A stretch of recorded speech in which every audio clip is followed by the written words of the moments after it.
contactez-nous. Thierry Louichin, bonjour, bienvenue au bar de l'économie.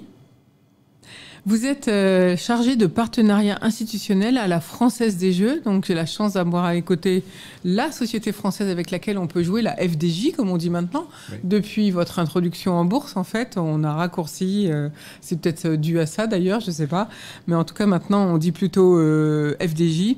Alors un succès déjà cette mise en bourse, et d'ailleurs l'augmentation du prix de l'action est plus élevée que les objectifs d'ailleurs mis au départ, c'est bien ça? C'est un vrai succès populaire, cette introduction en bourse, puisque c'est 500 000 personnes qui ont investi, qui ont voulu, qui ont voulu souscrire à cette introduction en bourse. Donc c'est un vrai succès populaire. Et aujourd'hui, 450 000 actionnaires populaires sont encore là avec nous.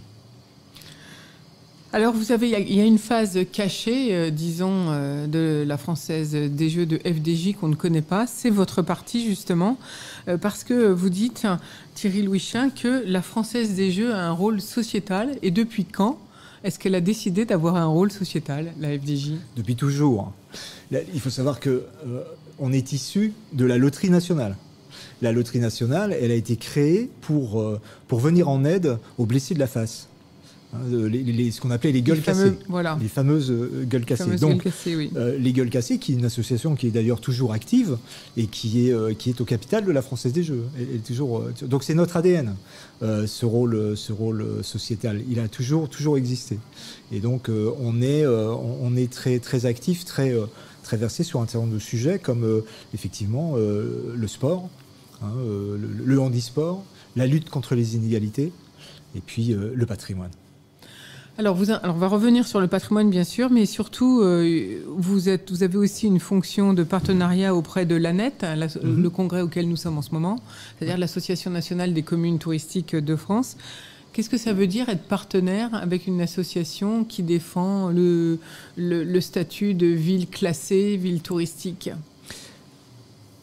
Notre raison d'être aujourd'hui sur ce partenariat, c'est effectivement, de par notre action dans le cadre du loto du patrimoine, dans le cadre des Jeux Mission Patrimoine, on est convaincu, persuadé qu'aujourd'hui, l'investissement sur le patrimoine, c'est un formidable levier économique et touristique.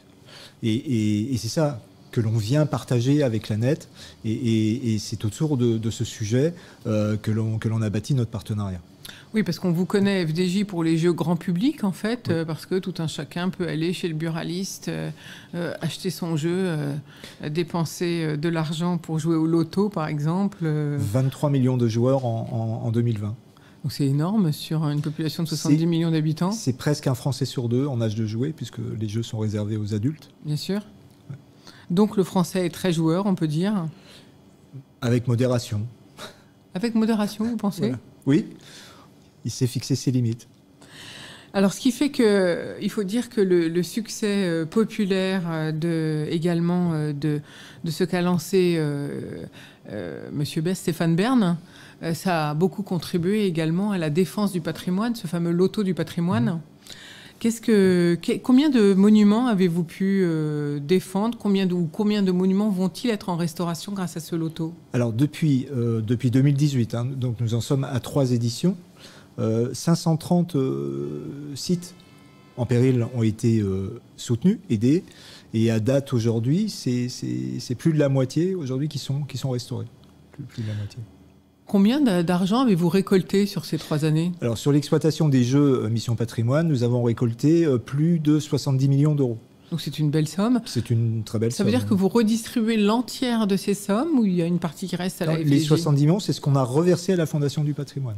D'accord, donc vous avez peut-être touché un petit peu plus, parce qu'il faut bien prendre votre participation, j'imagine. Alors, il faut savoir, je ne rentrerai pas dans la mécanique de façon très précise, mais dans les jeux, il y a une partie... Quand vous achetez un jeu, il y a une partie qui revient aux joueurs déjà, donc celle-là, elle ne bouge pas. C'est la partie qui revient à l'État, en fait, qui est reversée à la Fondation du patrimoine. Donc 70 millions vont être versés à la Fondation du patrimoine pour restaurer. Ont été, oui. Pour restaurer donc ces 130 monuments. Oui. Alors en même temps, ça fait partie. C'est ça que vous appelez votre rôle sociétal sur le territorial en même temps. Ça en fait partie, oui. Du coup, ça permet d'équilibrer un petit peu l'ensemble de la restauration de patrimoine pour toutes les régions de France. Alors, il faut savoir on travaille avec la Fondation du patrimoine. La Fondation du patrimoine, c'est une association qui est présente sur l'ensemble des territoires français et les territoires d'ailleurs aussi ultramarins, c'est à prendre en compte également. Et donc, c'est 600 bénévoles sur la France. Et donc, il y a tout un processus qui est extrêmement précis sur le sujet, sur la sélection des sites. Ça passe... C'est dans un cadre démocratique. Les gens, tout à chacun peut, sur le site de la Fondation du patrimoine, déclarer que voilà, il faut aider tel monument. Et ensuite, la Fondation du patrimoine va étudier au cas par cas le sujet et va, le cas échéant, aider, trouver, soit par le loto du patrimoine, soit par d'autres actions de la Fondation du patrimoine, va aider en tous les cas à la restauration du site en péril. Alors depuis que la Française des Jeux s'est cotée en bourse, vous avez inscrit dans vos statuts des différentes missions justement un peu plus sociétales, j'allais dire, pour que ce soit ancré dans la valeur de FDJ. On a inscrit un certain nombre de choses dans cette raison d'être, notamment le caractère récréatif de nos jeux, le caractère responsable de nos jeux, et aussi notre action en partie sociétale est inscrite dans notre raison d'être. Ouais.